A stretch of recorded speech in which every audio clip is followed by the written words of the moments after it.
जोङो दिनै जोबोद दुखुनि बाथ्रा जे 1952 मायथाइनि 10 नभेम्बर खालि जोनोम मोननाय जोंनि बे बर' थुनलाइ आफादनि जोंनिनो सासे मिरु सोद्रोमा एबा मिरुनि लेङाइ आफादगिरि बिथां दिन'नाथ बसुमतारिया जाय बिबानखौ जाय बिथिंखौ लानानै बिथाङा बे केस होनायावहाय लोब्बा दं सोमोन्दो दं दा बिथाङा बेयो जोङो सनितपुर डिस्ट्रिक्ट बर' साहित्य सभानि आङो लोगो नेहाथारि दा बे लोगो नेहाथारि बायदि जोङो बेखौ गुबैयै जोंनि मिरुआव बेखौ सावरायमेल जागोनांगौमोन एबा केबिनेट जागोनांगौमोन नाथाय जोङो बेखौ जेबो मिथियाखै आरो बिथाङा हयथ' दिनै बियो थुनलाइ आफादनि राव नङा जे बिथांमोना जाबाय गावनि बेक्तिगत लाभ एबा मुलाम्फानि थाखाय बिथाङा बिदि बाहायजादों एबा बिथाङा सोरजोंबा हयथ' बिदिनो बायनानै लांजादों एबा हमनानै लांजानाय बायदि जादों दा बिथांखौ खावलायगोन जे बिथाङा जाहाथे बेबायदि इयुनावहाय जे मोनसे हारिनि सिनस्रि हारि माहारि गासैनिफ्राय बयनिबो बिफा आफाद होननानै जोङो सिनायजायो मिथिजायो बे आफादनिफ्राय जुदि बिथाङा बेबायदि मोनसे मावथावथारै जाथावथारै एबा नेमनि बारगा खामानि मावनायनिफ्राय गोजानाव थायो आरो जुदि बिथाङा गमामा बे खामानियाव लोब्बा दंमारोब्ला बिथांखौहाय जोङो जोंनि बे मिरु आफादनिफ्राय एबा मिरु आफादा बेखौ सावरायलायनानै बिथांखौ बे बिबाननिफ्राय बोख्लायनांगोन आरो बोख्लायनाया गोनांथार आरो लोगोसेनो जे बिथांजों लोगोसेनो जेरै चन्दन ब्रह्म खाम्फा बरगयारि आरो बेबायदिनो जोंनि लिरगिरि आफादनि राजेन बसुमतारि बिथांमोनहाबो जाय आफादानोखि बिथांमोनहा दङ बे आफादाव थानाय मानसिफोरा जेरै बेबायदि सोरनिबा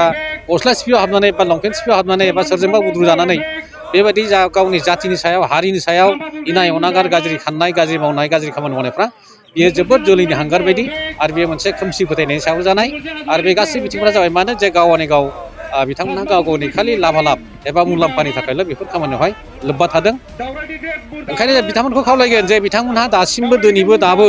जों जेरै सनितपुर जिल्ला फरायसा आफाद सनितपुर जिल्ला बर' थुनलाइ आफाद आरो लोगोसे जोंनि जायगानिनो गासै ओनसोलारि रायजो राजा धोरोमारि बिथिंनिफ्राय जोङो जेरै खौसेयै बे खुद्रिसारनाय हाबाफारिखौ मावदों आरो बे खुद्रिसारनायनि गेजेरजोंनो जे बिथांमोनहा जाय गेना गोरोन्थिखौ मावदों बे गेना गोरोन्थिनिफ्राय बिथांमोनहा गावसोर होनाय बे केस फाइलखौ एबा PIL-खौहाय बिथांमोनहा बोखांना लाफिननांगौ आरो लोगोसे जोंनि बर' हिसाबै जाथि हिसाबै जाय जेरावखि थाया मानो नोंथांमोना BTR-आव था एबा जों आसामावनो था जाय जेरावखि थाया मानो जों हानायसिम मा खालामनांगोन जे जोंनि जाथिनि जौगानाय मोजां मोननाय देरगानाय दुगानाय गासै बिथिंखौ लानानैसो जोङो जाथिनि खामानि मावनो बिथांमोनखौ आङो गोसो गोरबोनिफ्राय खावलायनाय जाबाय आरो बिथांमोनहा जाहाथे आसा खालामदों जे बिथांमोननि बे गेना गोरोन्थिखौ बिथांमोनहा थाबैनो बोखांना लाफिनो आरो केसनि बाथ्राखौहाय बिथांमोनहा गोख्रैनो बोखांनाय लानानै हारि जौगानायाव जाहाथे बिथांमोनहा थोजासे भान्दारि होनो हायो बिथांमोननि सायाव आङो बेखौ गोथौयै फोथायनाय लाखिनानै आंनि बे सुंद' बुंनायखौ बिबुंथिखौहाय बेयावनो फोजोबनाय जाबाय गोजोन्थों। दिनै बर' हारिनि थाखाय मोनसे दुखुनांथाव सम जोङो सनितपुर आरो बिस्वनाथ हिसाबै जाय बिथांमोना जोंनि बिटिआर सुक्तिखौ केस होदों जाय 95 जन बिथांमोना केस होदों बिथांमोननि सायाव खुद्रिसारनानै जोङो दिनै बे राङापारा दख'रा दुलाराय बर' फरायसा आफादनि दख'रानि सिङावहाय माइनौसि सेन्टाराव जा मोनसे हाबाफारिखौ लादों मुसुखा सावनाय आरो PIL पेपार सावनाय बिनि गेजेरजों जोङो जाय बिथांमोना केस होदों बिथांमोनखौ सोंखारिनो नागिरदों जे बिथांमोना बर' हारिनि थाखाय एथ' मोजां मोनसे एकर्ड जानायखौ जेरैबायदि हेंथा खालामनानै केस होदों दा बियो जोंनि बर' हारिनि थाखाय जोबोद दुखुनांथाव जादों जोबोद लाजिनांथाव जोंनि बर' हारिनि दैदेनगिरिफोरनि गेजेरावहाय बेबायदि गावजों गाव एना एनि जाथिनि जौगानायनि खामानि मावनायाव हेंथा होग्रा मोनसे ग्रुप जे दङ बेबायदि सृष्टि जानाय जोनोम जानाया जोंनि हारिनि थाखाय जोबोद दुखुनांथाव मोनसे थासारि बेनिखायनो दिनै जोङो बिथांमोनखौ सोंखारिनो लुबैदों सनितपुर आरो बिस्वनाथ बासि हिसाबै सनितपुर आरो बिस्वनाथनि बर' रायजो राजानि जानानै आङो बिथांमोनखौ सोंखारिनो लुबैदों थांनाय 1993 मायथाइयाव जानाय BSc एकर्ड आरो थांनाय 2003 मायथाइयाव जानाय BTC एकर्ड बे मोननै एकर्डआवबो जोंनि सनितपुर आरो बिस्वनाथ जिल्लाया बेयाव थानाय बर' रायजो राजाफोरा खुनु मोनसे सरकारनि जौगासारनायनि हाबाफारि खामानि जों मोननो हायाखै सनितपुरनि बर' रायजो राजाफोरा खुनु मोनसे जेंनानिफ्राय बारग'नायनि राहाफारि मावनायखौ जों नुनो मोनाखै सनितपुरनि बर' रायजो राजाफोरखौ अनसायनानै खामानि मावफैनाय खामानि जों दिनैसिम रेकर्डआव मोननो थाङा आनखि बिथांमोना गोरोन्थि मावनाय माखासे खामानिफोरखौसो जों दिनै आसि थुनानै दिन्थिनो हायो थांनाय हाग्रामा सरकाराबो बै समाव गाव सरकार सालायबाय थानाय समावनो सनितपुरनि बर'फोरखौ बिदेसि होननानै बुंबाय आरो बिनि उनावहाय जेब्ला 2009 मायथाइयाव धिमाजुलियावहाय जेब्ला हारियारि दाङाबाजि जाबाय बर' आरो गुबुन हारिनि गेजेराव, अब्लाबो जोंनि बर' फिसाफोरा मास मोनसे सम बे बिश्वनाथनि साहा थानाय धिमाजुलिनि बर' रायजो राजाफोरा टाउनाव थांनो हाया, फैनो हाया, खुनु डक्टरखाना स्कुल हस्पिटालाव फैनो हाया, बेबायदि मोनसे थासारियाव थासेयावबो बै समाव BPF हान्जानिफ्राय 3 गाहाम मन्थ्रि थासेयावबो जोंनि सनितपुर बिश्वनाथनि बर' रायजो राजाफोरखौ अनसायफैनो थाखाय BPF हान्जानिफ्राय मदद खालामफैफेराखै। बिथांमोना बै समाव फंसेबो बाथ्रा बुंफैयाखै आरो जोंनि सनितपुर आरो बिश्वनाथनि बर' रायजो राजाफोरनि थाखाय फेरलेबबो बिथांमोना माने अनुदान होफैयाखै। आरो दिनै सनितपुर आरो बिश्वनाथआ बे 3थि एकर्ड 2020 मायथाइनि 27 जानुवारियाव जानाय बिटिआर एकर्डनि गेजेरजों सनितपुर आरो बिश्वनाथआ हाबनो हानायनि बिटिआराव हाबनो हानायनि जा मोनसे लामाखौ खेवनानै लाबोदों, बे लामाखौ बन्द खालामनायनि थाखाय जोंनि हेंथायै जानिखि खामानि मावनो ओंखारबोदों, बियो जोंनि थाखाय जोबोद दुखुनांथाव जादों आरो जोङो खुद्रिदों। बिथांमोना बर' मानसिब्ला बर' मानसिखौनो बे बिटिआरनि बाहेराव थानाय, BTCनि बाहेराव थानाय बर' मानसिफोरनि हेंथा मावनाय आखुखौ बिथांमोना माने बन्द खालामनांगौ। नङाब्ला जों बिथांमोनखौ दिनैनि बिथांमोननि हाबानि गेजेरजों, खामानि मावनायनि गेजेरजों जों बेखौ बुंगोन, बिथांमोना जोलैनि हांगार। जिहेतु बिथांमोना हारिनि मोजां खामानिखौ लुबैया, हारिनि जौगासारनायनि खामानि जाजानायखौ लुबैया। मानोना जों बुजिगौ बिटिआर सुक्तिखौ बिथांमोना केस होनाय लोगो लोगो जोंनि सनितपुर आरो बिश्वनाथआ बिटिआराव हाबसननो हानाय नङा। बिटिआर सुक्तिखौ केस होनाय लोगो लोगो NDFBनि केसा जोबनाय नङा। रन्जन दैमारिया जेलनिफ्राय गबोनाय नङा। मानोना बिथाङा सुक्ति जायैनि सिगाङावनो जिउ जोबजासिम जेलाव जोबजाखानायमोन। बिथाङा दिनै गयोब्ला बिटिआर सुक्तिनि गेजेरजोंसो गावनि न'खराव फैनो हागोन, उदां अख्राङाव फैनो हागोन। बिनिखायनो बिथांमोना बिटिआर सुक्तिखौ केस होनाय माने रन्जन दैमारिखौ गजानो बानाय। बिथांमोना दिनै बिटिआर सुक्तिखौ केस होनाय माने बर'नि आलादा बिथोनगिरि सेपारेट डाइरेक्टरखौ जाजानो लुबैया। बिथांमोना केस होनाय माने जोंनि आलादा बिथोनगिरिखौ माने मुगैनाय आरो जोंनि बर' मिडियामखौ सेवहांगार खालामनो थाखाय खामानि मावनाय। बिथांमोना बिटिआर सुक्तिखौ केस होनाय माने बर' मिडियाम स्कुलफोरखौ सरकारि जाजानो लुबैयाखै। बर' मिडियामखौ थैनायनि थाखाय बिथांमोना खामानि मावदों आरो बिथांमोना बिटिआर सुक्तिखौ केस होनाय माने बर' रावखौ अफिसाव बाहायनो हायि मोनसे थासारियाव बिथांमोना दिनै लाबोदों। जिहेतु बिटिआर सुक्तिनि गेजेरजों बर' रावा दिनै अफिसियेल लेंगुवेज राव हिसाबै बाहायजाबाय। बिथांमोना बिटिआर सुक्तिखौ केस होनाय माने बिटिआरनि बाहेराव थानाय बर' रायजो राजाफोरनि थाखाय BKWSC बर' कसारि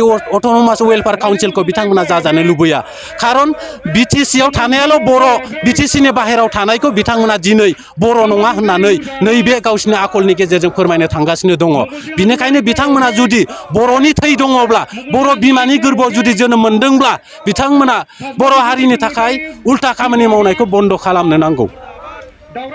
आरो बिथांमोनखौ जों सोंखारिदों, बिथांमोना जुदि जोंनि सनितपुर आरो बिश्वनाथआव बर' हारिनि मोजांनि थाखाय नंखायै जुदि हाबाफारि लाफैयोब्ला बिथांमोनखौ रायजो राजायानो बिनि फिननायखौ नोंथांमोननो होनो थाखाय थियारि जानानै दङ। इयुननि समाव नोंथांमोना जुदि हारिनि थाखाय अननाय दङ, बिश्वनाथनि बर'फोर आरो सारा आसामनि बर' रायजो राजाफोरनि थाखाय नोंथांमोना मोजांनि खामानि मावनो नांगौ। बेखौ जोङो खावलायदों आरो जोङो खावलायदों नोंथांमोना जा केस होबाय, नोंथांमोना गावनि पकेट सार्थनि थाखाय, पकेट लाबालाबनि थाखाय जा केस होदों, बे केसखौ हारिनि सार्थआव, गावनि बर' हारिनि सार्थआव, बर' हारिखौ जौगासारनायनि सार्थआव नोंथांमोना केसखौ उथायना लानांगौ। नङाब्ला बे केसखौ उथायना लायाब्ला थारैनो नोंथांमोना केसखौ जरदारै जुदि जाबसिनबाय थायोब्ला बिनि थाखाय फिननाय होनो थाखाय नोंथांमोननि न'आवबो आन्दालन खालामहैनो थाखाय जोङो सनितपुर आरो बिश्वनाथनि बर' रायजो राजाफोरा दिनै थियारि दङ।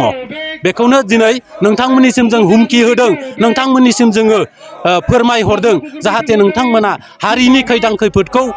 नुनानैबो हारिनि अलखदनि जाहाथे खामानि मावा, हारिनि खैफोद गोनां जाहाथे खामानि मावा। नोंथांमोनखौ जोङो सिगां समाव गनायोमोन हारिनि दैदेनगिरि होननानै, हारिनि लिडार होननानै जों गनायोमोन। नाथाय दिनै जोङो नोंथांमोनखौ हारिनि दैदेनगिरि, हारिनि लिडार होननानै दिनै गनायनो जोङो गोब्राब मोनदों। मानोना दिनै नोंथांमोना हारिनि अलखद जानायनि थाखाय माखासे खामानि मावदों। आरो दिननाथ बसुमतारी सारखौ आङो खावलायदों, नोंथाङा मोनसे गोथार आफादाव थानानै, बर' थुनलाइ आफादाव बिबानगिरि थानायनि उनावबो मोनसे जातीय संगठनखौ अपमान होनाय, जातीय संगठनखौ बदनाम खालामनाय मोनसे खामानि मावबाय। बिनिखायनो आं खावलायदों, नोंथाङा जुदि बिथांमोनजोंनो जुदि लोब्बायाव दंमारोब्ला गोसो गोरबोजों दंमारोब्ला नोंथाङा बर' साहित्य सभानि बिबाननिफ्राय रिजाइन लानो नांगौ आरो आङो साहित्य सभानि दैदेनगिरि बिथांमोनखौबो खावलायदों बिथाङा जुदि साहित्य सभानि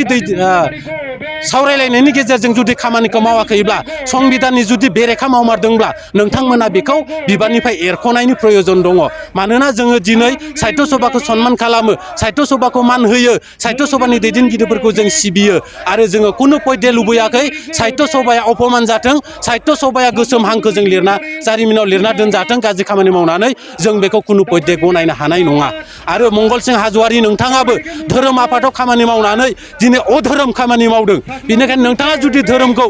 गोथार गोसोजों जुदि फोथायमारोब्ला अधोरोम खामानि मावनायनिफ्राय गोजानाव थानो नांगौ आरो राइटार एकाडेमिनि जाय दैदेनगिरिफोरा दिनै हारिनि अलखद जानायनि थाखाय खामानि मावदों नोंथांखौबो आं खावलायदों नोंथाङा जुदि हारिनि थाखाय थुनलाइ मोजां मोननाय थुनलाइखौ जौगासारनायनि जुदि खामानि मावनो ओंखारबोदोंब्ला हारिनि अलखद जानाय हारिखौ खैफोदाव खोलैनाय खामानि मावनायनिफ्राय गोजानाव थानांगौ आरो नङाब्ला बे खामानिखौनो जुदि नों गारनो हायाब्ला हारिनि गोसोम जारिमिनाव गोसोम हांखोजों नोंथाङा लिरना दोनजा बर' हारिनि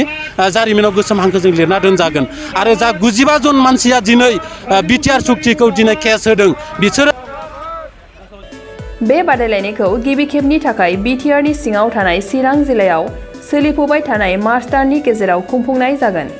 Guwahati sports association in association with Subungthi फाउन्डेशननि बानजायनायाव देग्लाय चिरां थाइखाजरानि राइन' क्लाब गेलेग्रा फोथाराव 2022 इं 25 मार्चनिफ्राय जागायनानै 30 मार्चसिम जोबथा बादायलायनाय जागोन। गासै मोनब्रै गेदेर जोलुर क्लाबफोरनि गेजेराव बे बादायलायनाया जागोन। बे गेदेर जोलुर क्लाबफोरनि मुंफोरानो जाबाय north east united FC, united Chirang Duar FC, चिलं लाजं FC आरो आसाम रेजिमेन्टेल सेन्टार। बादायलायनायनि सम खाना होखानाय बादियै 25 मार्च खालि नर्थ इस्ट इउनाइटेड एफसि आरो United Chirang Duar FC, 26 March खालि शिलं लाजं एफसि आरो आसाम रेजिमेन्टेल सेन्टार,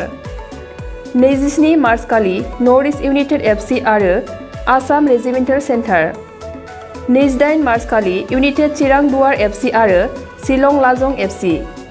29 मार्च खालि आसाम रेजिमेन्टेल सेन्टार आरो इउनाइटेड चिरां दुवार एफसि,